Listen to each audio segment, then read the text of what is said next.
नमः संस्कृताय मित्रों, मैं डॉक्टर तन्वी सिंह अपने चैनल इटर्नल एडुसेंस क्लासेस पर आप सभी का स्वागत करती हूँ। आज मैं आप सभी के लिए लेकर आई हूँ संस्कृत का अभ्यास संख्या 8। अब तक हमने जूनियर एडेड सहायक अध्यापक भर्ती परीक्षा जो 2021 का 17 अक्टूबर को निर्धारित है, उसके मैंने टोटल 7 प्रैक्टिस सेट को अपने चैनल पर डाल दिया है। उसको आप जाकर देख सकते हैं। जो भी लोग संस्कृत शिक्षक बनना चाहते हैं जूनियर हाई स्कूल में, उनके लिए मैंने 7 वीडियो अपने चैनल पर डाल दिया है। इसके अलावा बहुत सारे स्टडी मटेरियल हैं हमारे चैनल पे। अगर आप जाकर उनको देखते हैं तो आप बहुत कुछ वहाँ से सीख सकते हैं, याद कर सकते हैं और आपके एग्ज़ाम के लिए बहुत ही महत्वपूर्ण साबित होगा। तो आज हम लेकर आए हैं अभ्यास संख्या 8 को। हमारे चैनल के साथ बने रहिए। अगर आप नए हैं तो हमारे चैनल को ज़रूर सब्सक्राइब करिए, क्योंकि आपको नई वीडियो की नोटिफिकेशन भी मिल जाएगी। और अगर आप पुराने हैं तो हमारे चैनल को ज़्यादा से ज़्यादा लाइक करिए, शेयर करिए। तो चलिए ज़्यादा समय न नष्ट करते हुए हम सीधे आज की क्लास की तरफ बढ़ते हैं। तो जैसा कि आप सभी को मालूम है कि पाठ्यक्रम में निर्धारित है कि वैकल्पिक विषय से बनने वाले प्रश्नों की संख्या 100 है। तो जो लोग भी संस्कृत भाषा से शिक्षक बनना चाहते हैं, उनके लिए उनके पाठ्यक्रम में जैसे निर्धारित किया गया है, उसके आधार पे मैं 100 प्रश्नों को लेकर आई हूँ। तो चलिए आज की क्लास को हम स्टार्ट करते हैं। तो सबसे पहले प्रश्न संख्या 51 से 56 तक पद्यांश है।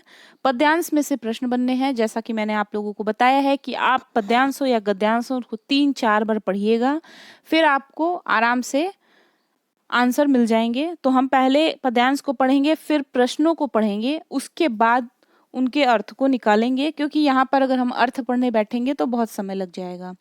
तो चलिए स्टार्ट करते हैं।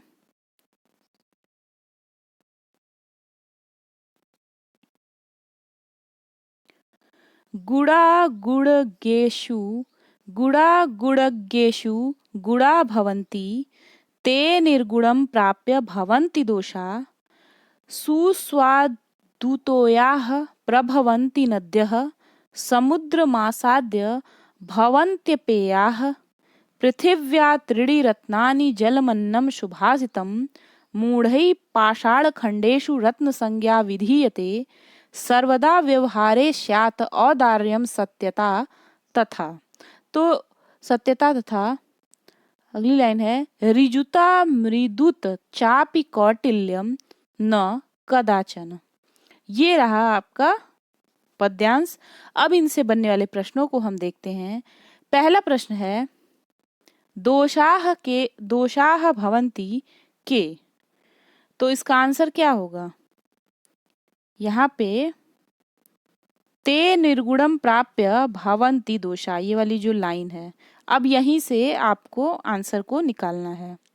गुण गुणवान व्यक्ति को प्राप्त कर गुण बन जाता है, किंतु निर्गुण को प्राप्त होने पर यही दोष बन जाता है। तो इसका आंसर होगा निर्गुणा। ठीक है। फिर है मूर्खेभ्यः रत्नम अस्ति। तो फिर आपको यही करना है कि वो लाइन जाके आपको वहां पे खोजनी है। ठीक है। तो यहाँ पे देखिए लिखा है ना, मूढ़ै पाषाण खंडेषु रत्न संज्ञा विधीयते। अर्थात मूर्ख लोग पत्थर के टुकड़े को भी रत्न की संज्ञा से शोभित करते हैं। पृथ्वी पर 3 रत्न जल, अन्न और सुभाषित वाक्य हैं। मूर्ख लोग पाषाण खंड को रत्न की संज्ञा देते हैं। तो इसका आंसर हो जाएगा पाषाढ़। ठीक है। अगला प्रश्न है व्यवहारे यदा कदा अपि न भवेत। व्यवहारे यदा कदा अपि न भवत। तो इसको हम खोजते हैं।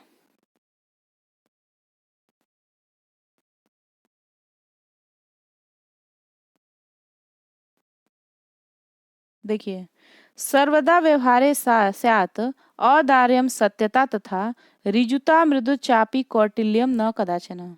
कौटिल्यम न कदाचन अर्थात व्यवहार में कभी कुटिलता नहीं दिखानी चाहिए, अपितु व्यवहार के समय सदा उदारता और सत्यता का अनुशीलन करना चाहिए।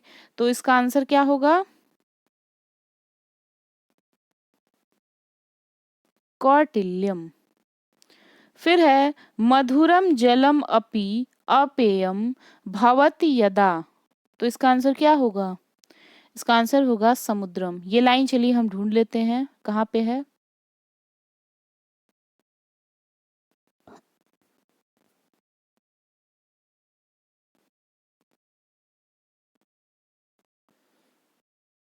तो देखिए ये वाली लाइन है ना, सुस्वादुतायाः प्रभवन्ति नद्यः समुद्रमासाद्य भवन्ति पेया। नदियाँ सुंदर सुस्वाद जल को प्रदान करती हैं, किंतु वहीं मधुर जल अपेय हो जाता है जब वह समुद्र को प्राप्त हो जाता है। तो इसका आंसर क्या होगा? समुद्रम, मैंने बता दिया है। अगला प्रश्न है, श्लोके विधीयते इति क्रिया प्रयोगः अस्ति। तो इसका आंसर होगा कर्म पदम अनुसृत्य। संप्रति श्लोक में विधीयते क्रिया प्रयोग में कर्म पद का अनुसरण किया गया है।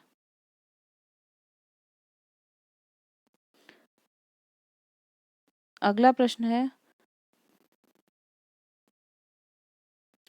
सारल्यम इति अर्थे किम पदम प्रयुक्तम। तो इसका आंसर होगा ऋजुता। छात्र को बड़ी आसानी से लक्ष्य भाषा का संभाषण करने में समर्थ होना चाहिए। इसके लिए यह महत्वपूर्ण है कि सर्वत्र लक्ष्य भाषा का संभाषण करने के लिए अभिप्रेरणा एवं नूतन संदर्भ में भाषा का प्रयोग अवसर प्रदान करता है। ठीक है।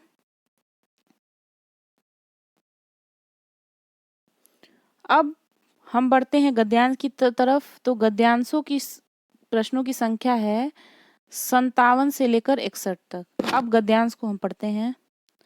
पुरा कश्चिद एकः बालकः अध्ययनेन रतः आसीत्, स यत् अपठत् तत् विस्मरति स्म। एकदा आत्मग्लानि पीडितः सः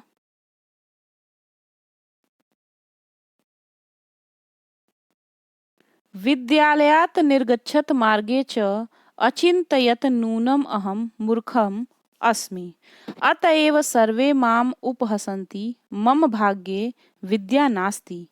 सम्प्रति किं करोमि इति चिन्तयन् भ्रमन् मार्गे तेनैकः कूपः दृष्टः। तत्र काश्चन महिला स्वघटान् जलेन पूरयन्ति स्म। स कुतूहलात् तत्र स्थितः।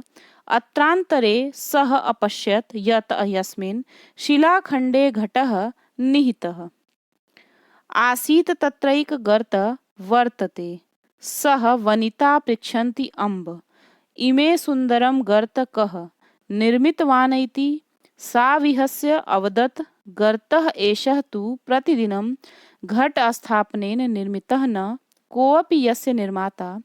तद्वचः श्रुत्वा स अचिन्तयत्, यदि भूयो भूयः मृत्तिकाघटकस्य स्थापनेन पाषाणशिलायाम् अपि गर्तः सम्पद्यते, तदा पुनः पुनः पठनेन मम मतिः कथं न तीव्रा भवेत् इति विचार्य स पुनः विद्यालयं प्रत्यागच्छत्। कलान्तरे विद्याभ्यासेन अयमेव बालः महान् वैयाकरणः वोपदेवः अभवत्। उक्तं च अभ्योसाद् लभते विद्याम् इति। अब आपको बताना है इस गद्यांश का उपयुक्त शीर्षक होना चाहिए।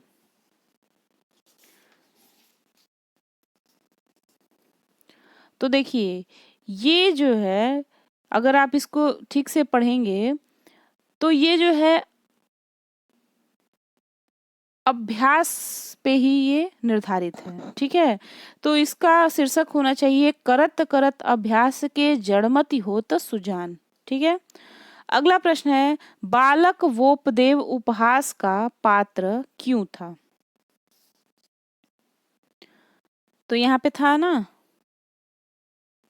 कालांतरे विद्या, मैं इसको दूसरे पेन से कर देती हूँ। कालांतरे विद्याभ्यासेन अयमेव बालः महान् वैयाकरणः वोपदेवः अभवत्।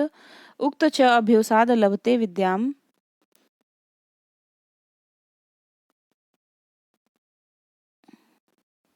तो देखिए मैं आपको बताती हूँ, बालक वो उपदेव जो था वो विस्मरणशील था, अतः वह उपहास का पात्र बना था।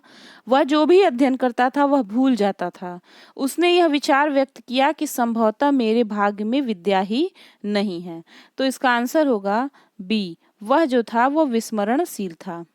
बालक किस कार्य में रत था? तो बालक किस कार्य में रत था? बालक जो था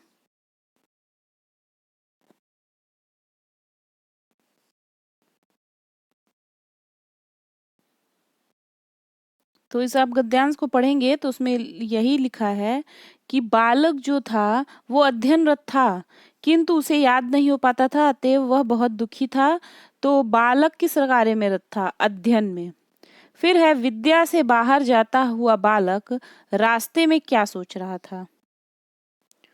तो इस गद्यांश को पढ़ेंगे आप तो यहाँ पे यही लिखा है कि जब बालक विद्यालय से बाहर जा रहा था, उस समय उसके मन में यही विचार कौंध रहा था कि मैं मूर्ख हूँ, क्योंकि विद्यालय में सदैव मेरा उपहास होता रहता है। यह विद्यालय निर्गच्छत मार्गे च अचिंत्यति नूनम अहम मूर्खम अस्मि अतएव सर्वे माम उपहसन्ति, जो पहली वाली लाइन है। तो क्या कह रहा है कि जब बालक विद्यालय से बाहर जा रहा था, उस समय उसके मन में यही विचार कौंध रहा था कि मैं मूर्ख हूँ, क्योंकि विद्यालय में सदैव मेरा उपहास होता रहता है। तो इसका आंसर हो जाएगा मैं मूर्ख हूँ। अगला प्रश्न है, बालक की बुद्धि कैसे तीव्र हो गई?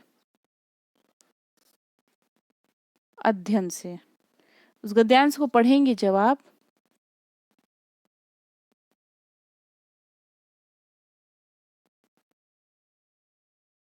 तो यहाँ पे दिया है, तब ये वाला पूरा लाइन जब आप पढ़ेंगे कि तीव्रा भवेत इति विचारे स पुनः विद्यालय प्रत्यागच्छन्, ऐसे ऐसे जो भी लाइन है आप इसको पूरा देखेंगे तो उसमें है कि बालक की बुद्धि निरंतर अध्ययन से तीव्र हो गई। उसने सोचा कि यदि बार बार, ये वाला है ना, मृत्तिका घटकस्य स्थापनेन, ये वाली जो लाइन है, मृत्तिका घटस्य स्थापनेन पाषाणशिलान्यपि गर्तः सम्पाद्यते तदा पुनः पुनः पठनेन मम मति कथम न तीव्रा भवेत् इति विचारे स पुनः विद्यालय प्रत्यागच्छन्। तो कह रहा है कि बालक की बुद्धि निरंतर अध्ययन से तीव्र हो गई। उसने सोचा कि यदि बार बार मृत्तिका घट की स्थापन से पाषाण शिला की गर्त में परिवर्तित हो सकती है, तो बार बार पढ़ने से मेरी बुद्धि क्यों नहीं तीव्र हो सकती है? तो इसका आंसर हो जाएगा, बालक की बुद्धि कैसे तीव्र हो गई? अध्ययन से। अब चलिए हम देखते हैं बारी बारी प्रश्नों को। किस प्रत्याहार में सभी स्वर आते हैं? तो सभी स्वर आते हैं अच में। संस्कृत व्याकरण में व्यंजन वर्णों को किस प्रत्याहार द्वारा दर्शाया जाता है? तो व्यंजन वर्णों को हल प्रत्याहार द्वारा दर्शाया जाता है। राधेयः इत्यस्य अर्थः कः? तो इसका आंसर है राधायाः पुत्रः। कार्यार्थम इत्यस्य अर्थः कः? तो इसका अर्थ है कार्याय।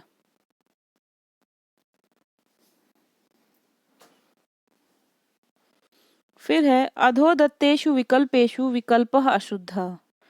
तो इसमें कौन सा विकल्प अशुद्ध है? तो विचित्रम।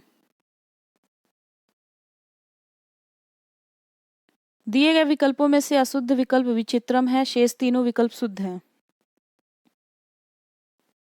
इनका संधि विच्छेद करने पर रूप बनता है तत् धन च तच्च, सत धन चित्रम सच्चित्रम, सत धन चित सच्चित।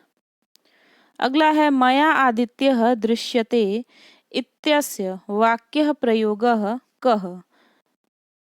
कर्मणि। अयोध्याधिपः अस्य पदस्य अर्थः कः? तो इसका आंसर होगा दशरथः। 1950 इति संख्या शब्दै लिखत। तो इसका आंसर होगा पंचाशदुत्तरैकोनविंशतिशतम्।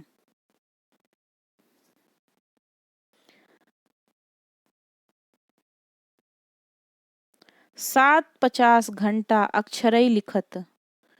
इसको लिखना है तो इसका आंसर होगा पञ्चाशदुत्तरसप्तवादनम् 1:45 इति घंटाम अक्षरै लिखत। तो इसका आंसर होगा पादोनद्विवादनम,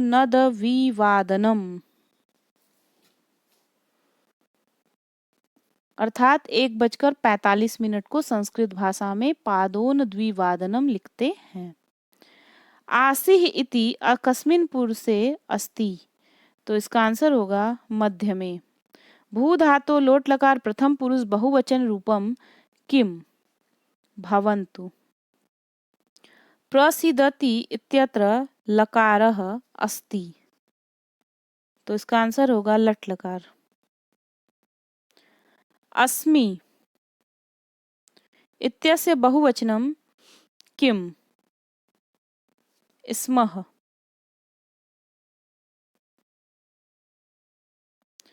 आसन इति क्रियापदस्य लकारो अस्ति। लङ् लकार। जगतः इति पदस्य विभक्तिः भवति। तो इसका आंसर होगा षष्ठी। दिवः इति पदस्य मूल रूपम किम।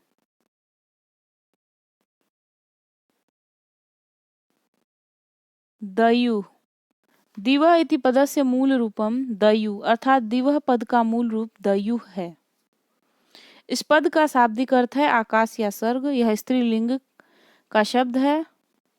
अगला है विद्वत शब्द से पुल्लिंग द्वितीया बहुवचनम। तो इसका होगा विदुषः। ये सारे रूप आप याद कर लीजिएगा। राजन शब्द से षष्ठी विभक्ते बहुवचन रूपम अस्ति। तो इसका आंसर होगा राज्ञाम। धेन्वा पदस्य मूल रूपम किम। तो धेन्वा का मूल रूप क्या होगा, धेनु। वस्तुनः अत्र विभक्ति अस्ति। इसका आंसर होगा षष्ठी। निर्गत्य इत्यत्र प्रत्ययः कः। तो इसका आंसर होगा ल्यप। विलम्ब्य इत्यत्र प्रत्ययः कः। तो इसका आंसर होगा ल्यप। प्रियम वदः में कौन सा कृदंत प्रत्यय है। तो प्रियम वदः में खच प्रत्यय है। विधाय इत्यत्र प्रत्ययः कः। ल्यप।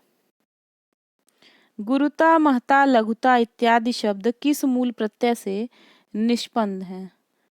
तो इसका आंसर है तल। धार्यम शब्द में प्रयुक्त प्रत्यय है। तो धार्यम शब्द में प्रयुक्त प्रत्यय है ऋयत। आरात रीते व पूर्व शब्दों के प्रयोग से कौन सी विभक्ति होगी। तो इसका आंसर है पंचमी। फिर है सह साकम समम सार्धम अव्यया नाम योगे का विभक्ति। तो इसका आंसर होगा तृतीया विभक्ति। प्रतिपदी इति कस्या विभक्तौ वर्तते। सप्तमी।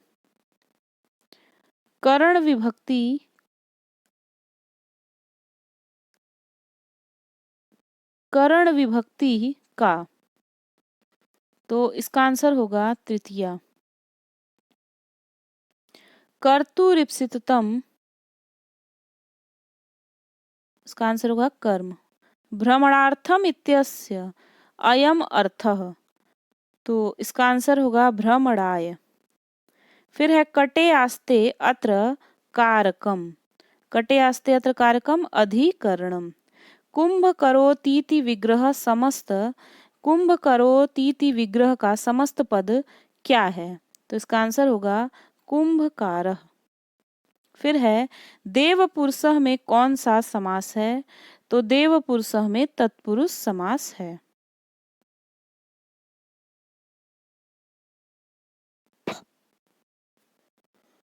फिर है तत्पुरुष पद में कौन सा समास है। तत्पुरुष पद में षष्ठी तत्पुरुष है। अव्ययी भाव समास का उदाहरण है। तो अव्ययी भाव समास का उदाहरण है उपनेत्रम। समासस्य कति मुख्य भेदा। तो इसका आंसर है चत्वारः। समास के मुख्यतः 4 भेद हैं। अव्ययी भाव, तत्पुरुष, बहुब्रीहि, कर्मधारय। द्वंद्व तथा द्विगु तत्पुरुष के भेद हैं। लघु सिद्धांत कौमुदी के अनुसार समास के 5 भेद बताए गए हैं। समासः पंचधा, केवल समास, अव्ययी भाव समास, तत्पुरुष, बहुब्रीहि, द्वंद्व समास। वैसे तो आप 4 लगाएंगे हाई स्कूल स्तर की जितनी परीक्षा होंगी, लेकिन जब आप पीजीटी और उससे ऊपर के लेवल में जाएंगे तो आपको लघु सिद्धांत कौमुदी के आधार पे लगाना है। महाकाव्यम में कौन सा समास है? तो महाकाव्यम में कर्मधारय समास है। नील कमलम में विशेषण क्या है? तो इसका आंसर होगा नीलम। निम्नलिखित में से अच संधि का उदाहरण है? तो अच संधि का उदाहरण है पावकः। कृष्णैकत्वम शब्द किस सूत्र का उदाहरण है? तो इसका आंसर है वृद्धिरेचि। अजंत का संधि विच्छेद है अच धन अंतः। पररूप संधे उदाहरणम अस्ति प्रेजते। वान्तो ई प्रत्यय का उदाहरण है? तो वान्तो ई प्रत्यय का उदाहरण है नाव्यम। फिर है भो धन अनम इति पदस्य संधि पदम किम भविष्यति? तो इसका आंसर है भवनम। प्रत्यहम शब्द का संधि विच्छेद क्या है?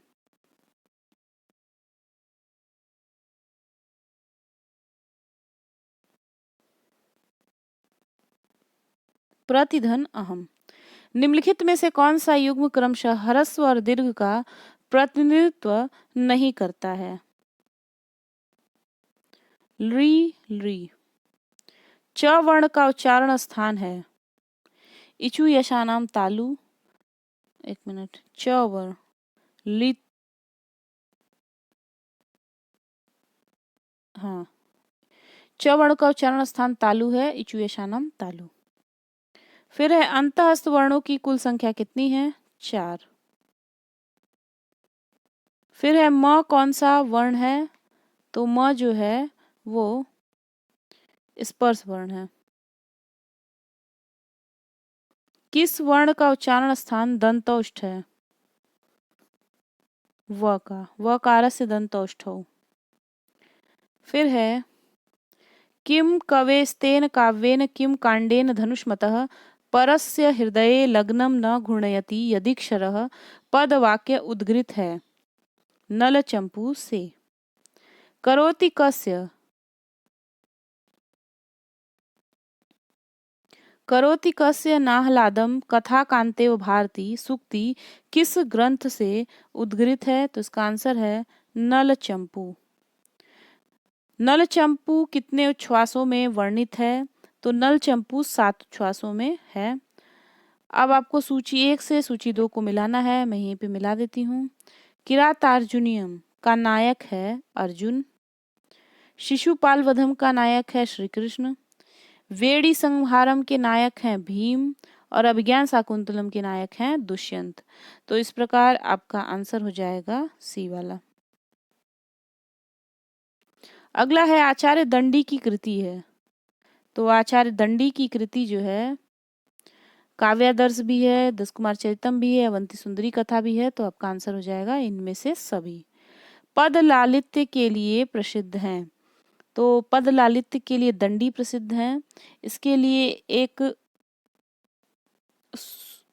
श्लोक भी कहा गया है, उपमा कालिदासस्य भारवे अर्थ गौरवम दंडिन पद लालित्य माघा संति त्रयो गुणा।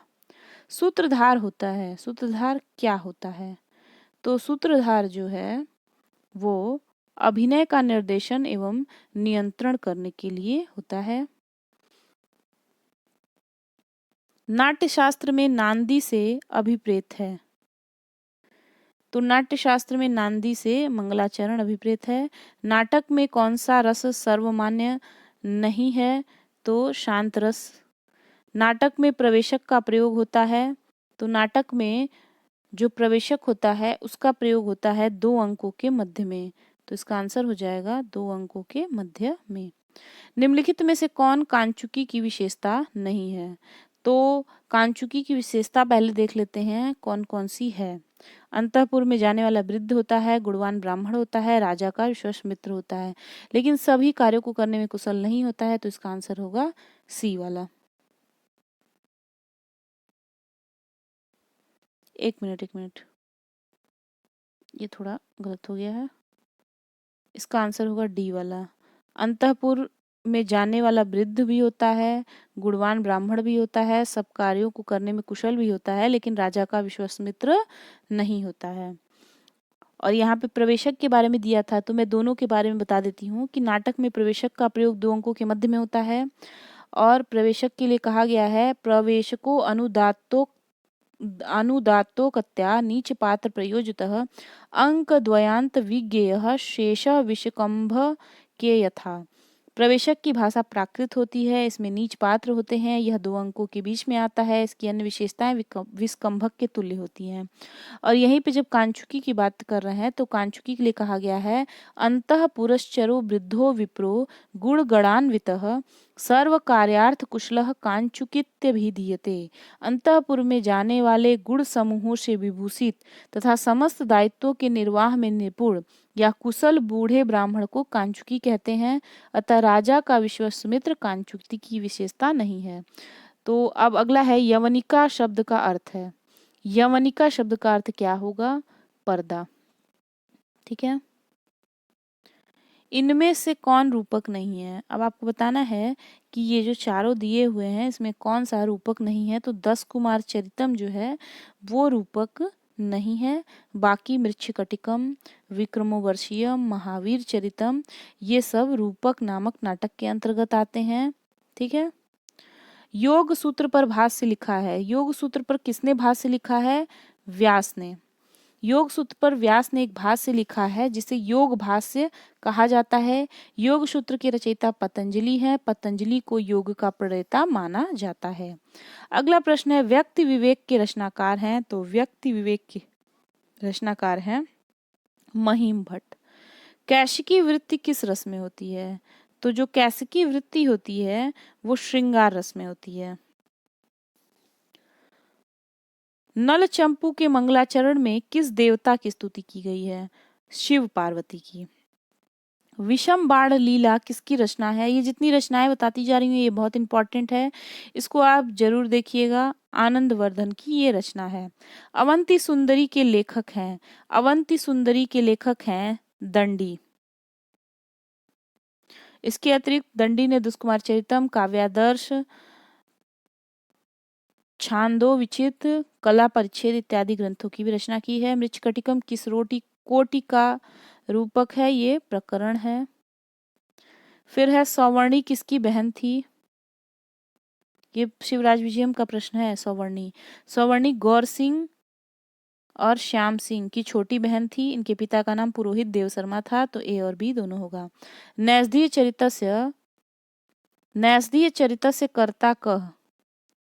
तो नैषधीय चरितम के कर्ता कौन है? श्रीहर्ष। ठीक है, तो नैषधीय चरितस्य कर्ता श्रीहर्षः। नैषधीय चरित महाकाव्य की कर्ता श्रीहर्ष हैं। नैषधीय चरितम बृहत्तरी के अंतर्गत आता है। यहीं पे माघ का हो जाएगा शिशुपाल वधम, भारवी का किरातार्जुनियम, कालिदास का अभिज्ञान शाकुंतलम। कस्य वचनम नारिकेल फल सम्मित कल्पिता, इसको एकदम अच्छे से रट लीजिए, ये एग्जाम में बहुत पूछता है। भारवे। भासस्य रामायण कथा आधारित नाटकम अस्ति। तो इसका आंसर हो जाएगा अभिषेक नाटकम। स्वप्न वासवदत्तम नाटक में कुल कितने अंक हैं? तो इसमें टोटल 6 अंक हैं।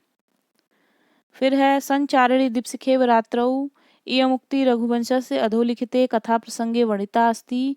तो इसका आंसर होगा इंदुमती स्वयंवरे। रघुवंश महाकाव्य किसकी स्तुति से प्रारंभ होता है? तो वागर्थाविव संपृक्तो वागर्थ प्रतिपत्तये जगतः पितरौ वंदे पार्वती परमेश्वरौ। तो ये सबको याद होगा शिव पार्वती की। एषु किम खंड काव्यम भवति? मेघदूतम। अधो विद्यमानानां प्रश्नानाम् उत्तरं प्रदेयं शिशुपाल वध महाकाव्यं रचनाकार कः? माघः। शकुन्तलोपाख्यान कस्मिन् पर्वणि उपलभ्यते? उसका आंसर होगा आदि पर्वणि। अधनस्तनेषु महाभारताश्रितम अस्ति। तो इसमें से कौन सा है? शिशुपाल वधम जो है महाभारत पर आश्रित है। महाभारतस्य क्रमः कः? तो इसका आंसर होगा जय भारतम महाभारतम। अभिज्ञान शाकुंतले दुष्यन्तस्य पुरोहितः भवति सोमरातः। मुद्रा राक्षसे चंद्रगुप्तस्य अंतःपुरचरः कंचुकी भवति। तो इसका आंसर होगा वही नरी। मुद्रा राक्षस विशाख दत्त का एक उपजीवी ग्रंथ है जो 7 अंकों का नाटक है। चाणक्य के बाद महत्वपूर्ण पात्र चंद्रगुप्त का कांचुकी आर्य वही नरी है। अ किस प्रकार का स्वर है? तो अ जो है वो केंद्रीय स्वर होता है।